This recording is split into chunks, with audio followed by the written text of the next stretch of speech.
Push P. Yeah, push P. Turn me up. Turn me up, P. Corners in the paddock, get my piece. Push P. Cop new hammers for my P. We don't want. Hello to my beautiful brothers and sisters of the KreKre crew. This is KreKre, and thank you so much for clicking on this video. And as always and forever, I truly, truly do appreciate you. So, let's talk about this brother right here that I got on the screen. So if you do not know who this gentleman is, he is a former R&B singer by the name of Houston. He came on the scene back in the early to mid 2000s, and he came out of the gate swinging with his one and only hit to date, which was a song called I Like That. Maybe you are familiar with it. So for an entire year, he has been riding off the success of this one hit, was able to release his album. And just when things was really starting to take off for him and he was really starting to hit his stride, everything came crashing down. And that fall was very brutal and it was almost deadly. So the question is at this point, what the hell happened? How did we go from this to this? And that's what I want to get into today. I want to get into that story. Because when I started digging into this story, there were some holes and maybe a couple of inconsistencies and still a lot of unanswered questions. But when I start to kind of read in between the lines on some of the things that I saw, it really kind of slapped me in the face in a sense, to where I believe where a lot of the things that weren't said told me everything that I needed to know about what happened to this brother. So let's get into it. So in order to make sense of everything that we know right now, we need to go all the way back to the beginning. So Houston was born Houston Edward Summers IV on October 26 of 1983 in Los Angeles, California. Houston grew up in a very close, tight-knit Christian family. Houston attended Alexander Hamilton High School, where he was enrolled into the Academy of Music program. It was during this time in high school where he really started to hone in on his vocal skills. He sang in various groups. He participated in a lot of choirs. And from there, he gained the confidence to start entering himself for numerous talent shows. He started to gain a buzz and eventually was able to secure himself a management deal. His management team was able to record one of his performances. And somehow, some way, that recording made its way onto the desk of Capitol Records. Capitol Records was very impressed and loved what they heard, and in the early part of 2003, they signed him to a recording contract. Fast forward to March of 2004, his debut single, I Like That, was released. It was a huge hit from the gate. It reached number 3 on the US Billboard Hot R&B and Hip Hop Songs chart, and it reached number 11 on the Billboard Hot 100 and the UK Singles chart. And if you can remember back then, that song was huge. The song was everywhere. That song was so huge that it eventually made its way onto a McDonald's commercial. I don't know if people realize how big that is. For your debut song, for you coming out the gate to make it onto a McDonald's commercial. Yeah, that's an opportunity that people only get to dream of. But for that to happen and that be your first single coming out, yeah, that's pretty big. And to me, that's also very telling. And we'll get to all of that here in a little bit. He also had a second single to come out later that year called Ain't Nothing Wrong, which was a very nice ballad, but it didn't do the numbers that I Like That did. I think with Ain't Nothing Wrong, it made it to 70. It made it to number 70 on the US R&B charts. And I think it may have charted on like Australian charts and the Belgium charts and maybe even the UK charts, but they didn't do big numbers. They didn't do what I Like That did. On August 10th of 2004, he released his debut and only album, It's Already Written. And you know what? I actually had this CD when it came out back in 2004, and I thought that the album was dope. It actually kind of put me in the mind of Usher's very first album, the first album that he came out with, and I think that was back in 95. It kind of reminded me of that. It's like, it's a good album. His vocals was there. It was all that. But you can also tell that as time went on and the more albums that he did, his voice would have evolved and he just would have gotten better. For that to be his first album and for him to come out alongside other R&B heavy hitters of 2004, he definitely stood his own. Because you have to think, 2004, who else came out? You had Mario, you had Avant, you had Jaheim. I think this is the year Lloyd I think Lloyd came out in 2003, either 2003 or 2004. Anthony Hamilton, Life Jennings. 2004 was also the year that B2K broke up and Omarion came out with his debut thing. Marcus Houston was out, and of course, none of us can ever forget Usher. I mean, Usher owned 2004. Confessions was the biggest album of that year. And so for Houston to come out amongst all of these other artists that were out at that time, he definitely had the potential to evolve and to become just as big a household name as your Ushers and your Omarions and your Avants and Anthony Hamiltons, people like that. But with all that fame and success that he had garnered, there were some very deep, dark, troubling things that was brewing beneath the surface. And it was only a matter of time before it started to boil over. In the months following the release of Houston's debut album, people were starting to notice, and some things about him were a little off. It started out small. He might say something crazy in an interview. Might have some slurred speech here and there in an interview. People started talking about how he's behaving, when he was performing. And, everybody just kind of brushed it up like, oh, well, he a kid, he young, he living the dream. He living a rock star life and he doing rock star hood rap things. However, in November of 2004, he had his first psychotic episode and he got placed in a mental institution under psychiatric care. It was said that he was diagnosed as being a manic depressive and a paranoid schizophrenic. But that couldn't have come at a worse time because he was set to go on tour at the beginning part of 2005. He was supposed to be going to London to do some promotional touring over there as well. So this is where things start to get a little fishy for me. According to his management team, the label Capitol Records did not want him to go on that tour in London. They didn't want him to do any performances until he was better, and so they started canceling all of his upcoming performances. However, and once again, according to the management team, it was his family that stood in the way of him getting the help and allowed him to go overseas on tour. Management said that his family was very much in denial on what was going on with him. They didn't think that he was crazy. They didn't think that he was a schizophrenic. They didn't think that he was depressed. And the family is the one that got a doctor's note clearing him to go overseas to perform. Now, honestly, I never heard of anything like that. It's usually the other way around when it comes to performances and things. Usually the labels and the execs and stuff are the ones that's pushing for it because it's money to be made. If he ain't performing, they ain't making no money. So that's an issue. That's a problem. So then they're going to turn around and blame that on the family. I don't know. It's something afoot. Something ain't right with that. And just like that, Houston was out of the mental facility and on a plane on his way to London to go and do this promotional tour. And that's where shit really, really got real.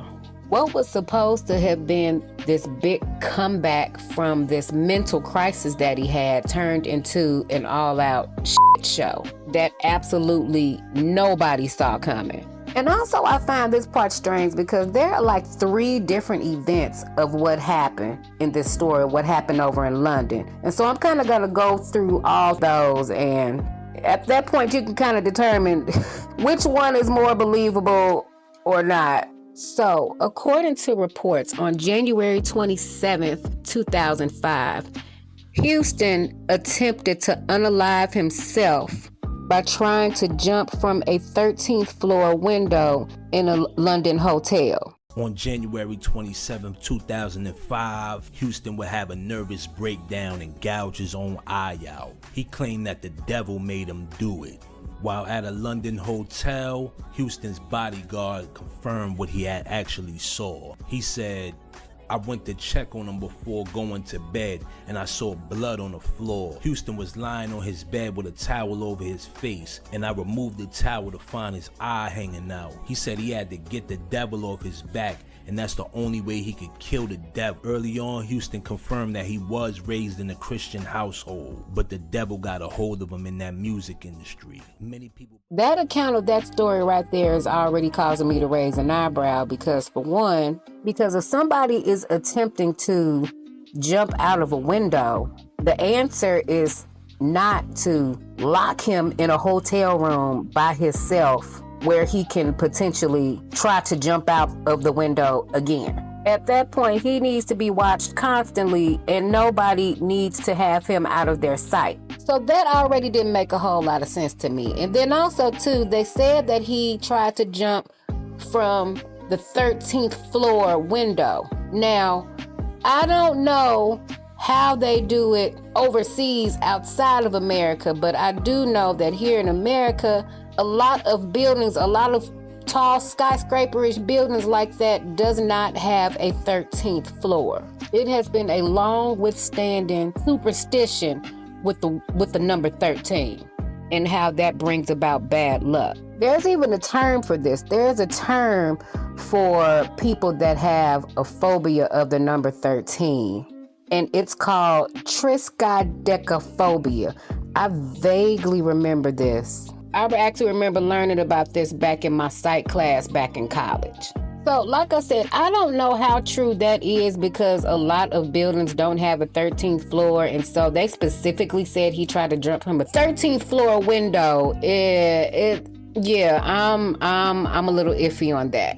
So the second version of that story is a little bit different, and this was by the account of his bodyguard, Marco Powell.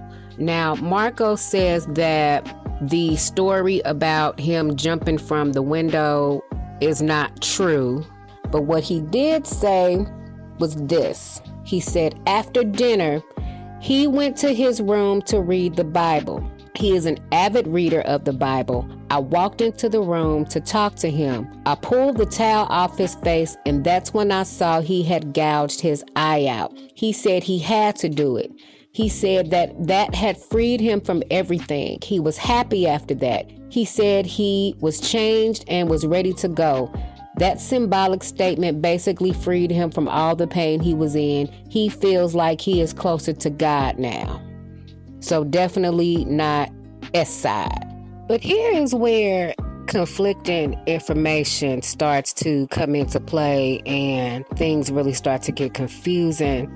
So Houston's sister, I believe her name is Billy Summers, came out and spoke out on behalf of Houston's family. His sister said the complete opposite of what his bodyguards and his management team was saying that happened. So his sister says Houston is a Christian, and he does know that if he attempted anything like that, he'd be doomed. His managers, Reno Rankin and Andrew Rowe of On Point Productions, are no longer his managers, so they are trying to slander his name. While Houston was on the road, their contract with him ended, and there were rumors that they were going to try and slander my brother's name. I believe they're the ones calling up the radio stations, MTV and BET, and giving false info. Once again, the labels and the management is saying one thing, the family is saying something completely different. It's like they're both at odds against each other, trying to play tug of war with Houston's life, and nobody knows exactly what to believe in all of this. He's in the middle of all of this, desperately needing help, and it seems like no one is there to help him. But it's also being reported that he was high out of his mind on PCP that night. And if you know anything about PCP and the effects that it has on you, then you will know that PCP is absolutely nothing to play with. Some of the things that can happen when you're high on that, you basically feel invincible. You feel like nothing can hurt you, nothing can affect you.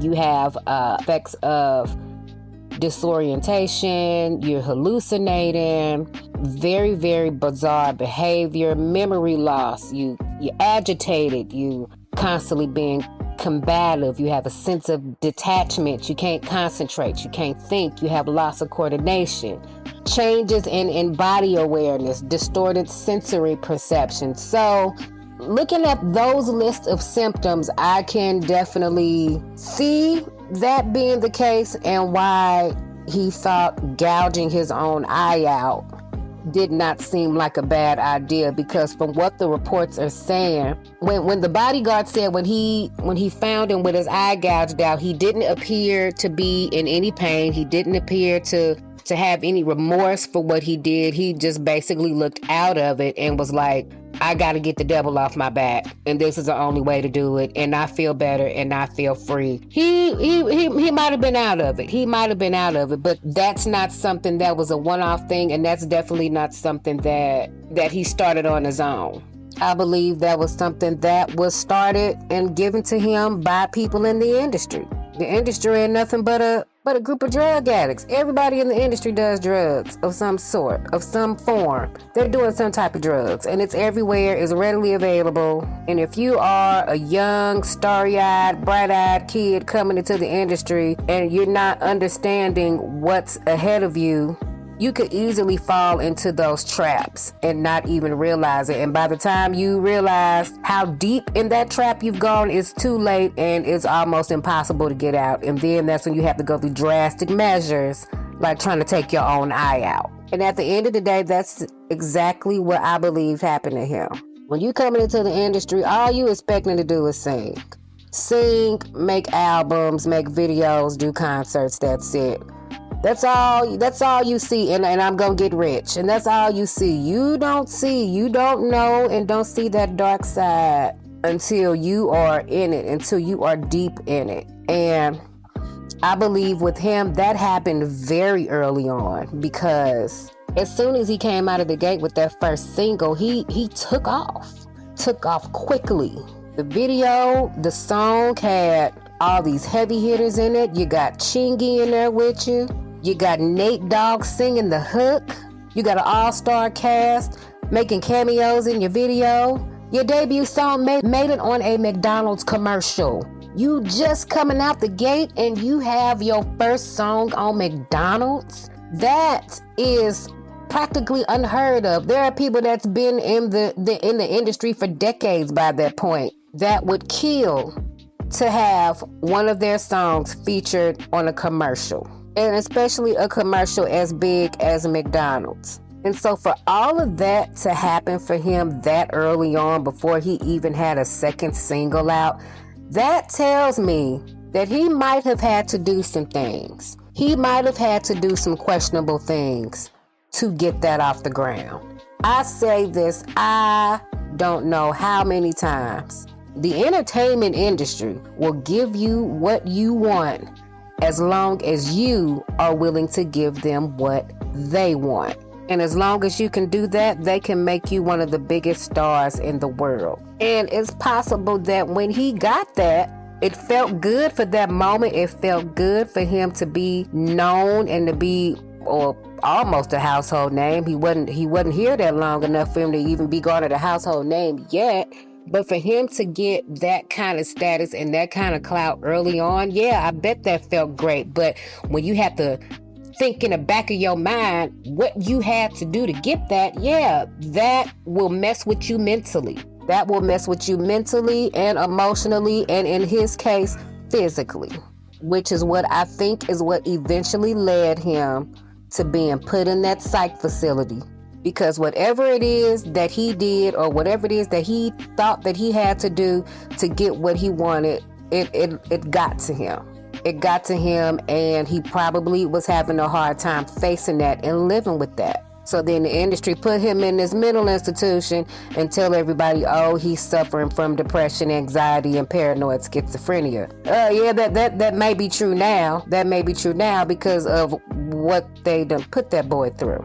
Allegedly. Let me say allegedly because I don't know if any of this is true. This is just my speculation on it. But what also leads me to believe that that may be the case is due to an interview that he did a few years after that.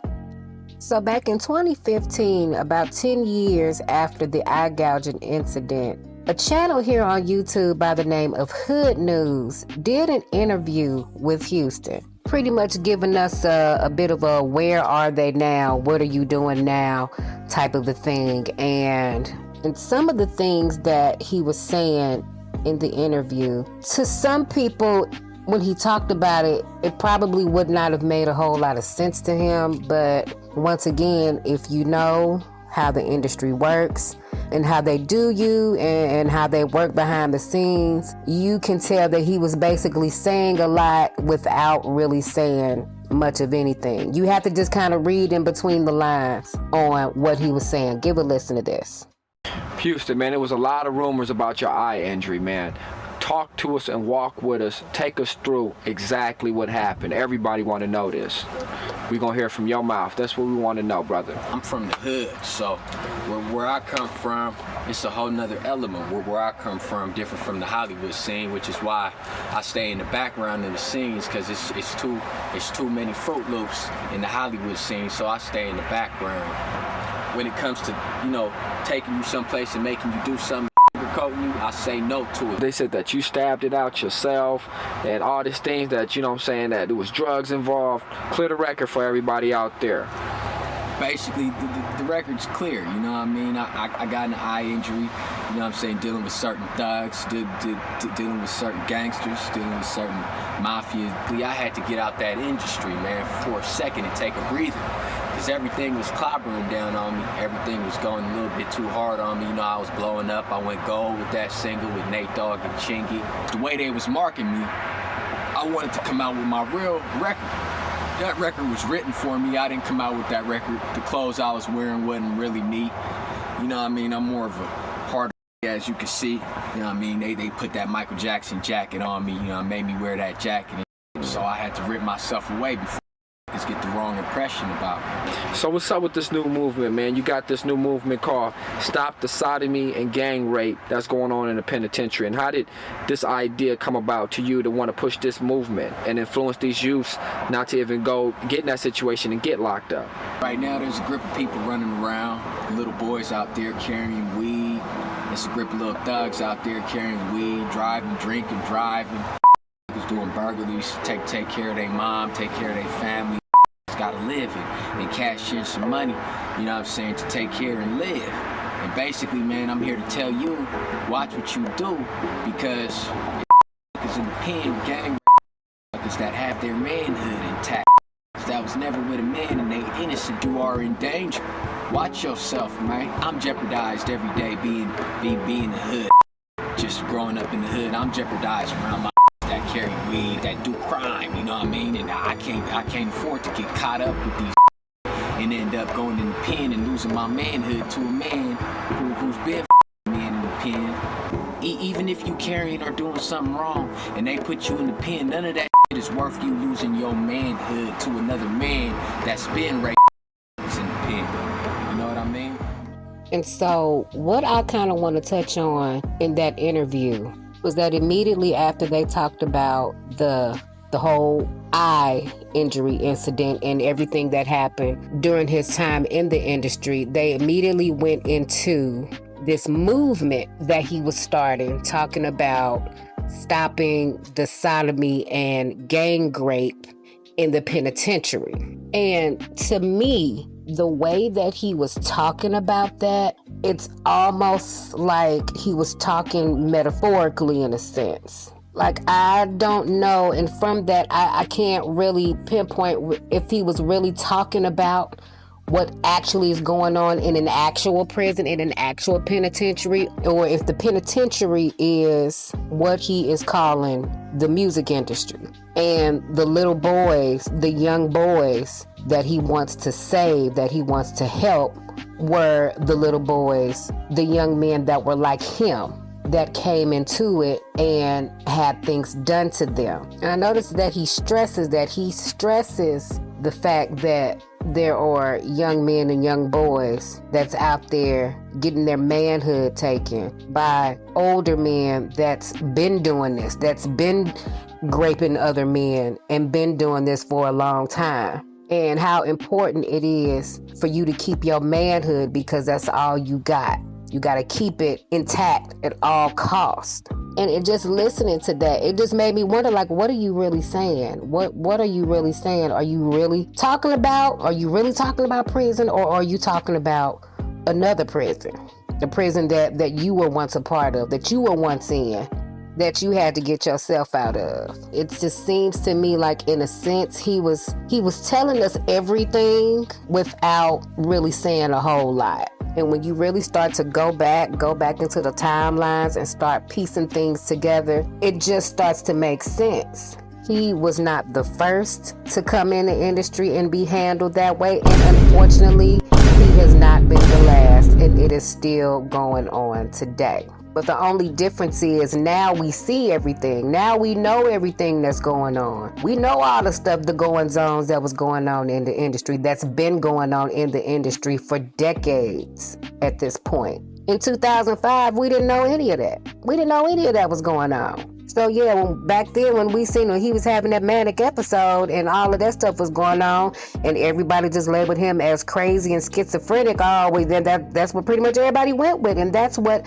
it has always been. You coming into the industry, you got to be tough enough to handle it. You definitely got to be tough enough to handle what's coming in your direction. And if you ain't with it, and you start, going off the deep end, they're going to push you further off that cliff and be like, yeah, he's crazy. He crazy, he on drugs, he this, he that. Yeah, like they do with all of them. Like they did with Cat Williams, like they did with Orlando Brown, like they did with Jaguar Wright, and like they did with so many others that came in and chose to sell their soul. So one person that came out and tried to give some words of encouragement to Houston was famed Houston rapper Bushwick Bill of the Ghetto Boys. And Bushwick Bill had this to say. He says, "Fame will make you crazy. I want Houston to know that he is in my prayers, and that I will ask God to give him peace of mind and peace of heart. And I hope his eye heals as well as his mind and his emotions." Rest in peace to Bushwick Bill, one of the OGs in the hip hop game. Now, if y'all don't remember, back in the early 90s, I want to say back around like 90 or 91, Bushwick Bill had a similar type of incident happening with him. He too attempted to take his own life, but instead of him doing it himself, he forced his girlfriend to assist him in that S-side attempt. And she did do it. She got him in his eye, but he survived. Miraculously, he survived, but he did have to wear a glass eye for the rest of his life. And he released a song talking about that incident that night. The song was called Ever So Clear. And at the end of the song, he said, "It's messed up that I had to lose an eye to see things clearly." And I'm wondering if that's what happened with Houston, if that's what had to happen with him, if he had to lose his eye to see things clearly and finally get the hell out of Dodge. But where is Houston now? Where the is he now? To be honest with you, I don't know. I have no idea. Okay. That interview that he did back in 2015 was the last thing that anybody has seen of him, honestly. The only thing that may have happened around that time, well, maybe, well, I guess it was maybe a couple of years before that where he got arrested for DUI. And that may have been a few years prior to that, back in 2012. And that's where we see this infamous mugshot of him with the one eye that he has now. He was driving erratically in California. He got pulled over when officers pulled up to the car. When they approached the vehicle, they smelled marijuana. When they started asking him questions, he wasn't making sense. He was incoherent, and he got placed under arrest. But eventually, all charges got dropped. And pretty much after all of that happened, pure utter silence. That's it. After the eye gouging incident, he vowed that he would come back stronger and that he would come back with even bigger and better hits, and that never happened. I did find an Instagram page. I don't know if it's his Instagram page or if it was a fan page, but there has been no activity on that page since November of 2022. Houston today would now be about 42 years old. I am going to assume and hope that he is still with us. I believe that if he wasn't, the internet would have definitely known about that. We would have heard about that by now. I just pray that he was able to put that time behind him, that whole traumatic experience behind him, and he's been able to move forward. And I hope that he is somewhere living out his days and living his best life and in complete perfect peace. Whew, all right, well, that's all I got. That's all I got for y'all, man. That's a crazy, crazy story for somebody that's been in the public eye in this industry for less than a year. Crazy work. But I would just love for him to just come out the bushes, come out and just tell his story. I mean, at this point, we'll believe you. We'll believe you now. Everything is out. Everything's out now. Everybody done been exposed over these past couple of years and everything coming out. So if he came out with his story, everybody would just look at it and just be like, I knew it. I knew it. I knew it! But anyway, if you have made it this far, please do not forget to like, comment, subscribe, and share. And I will see you all in the next video. My name is KreKre, and y'all be easy.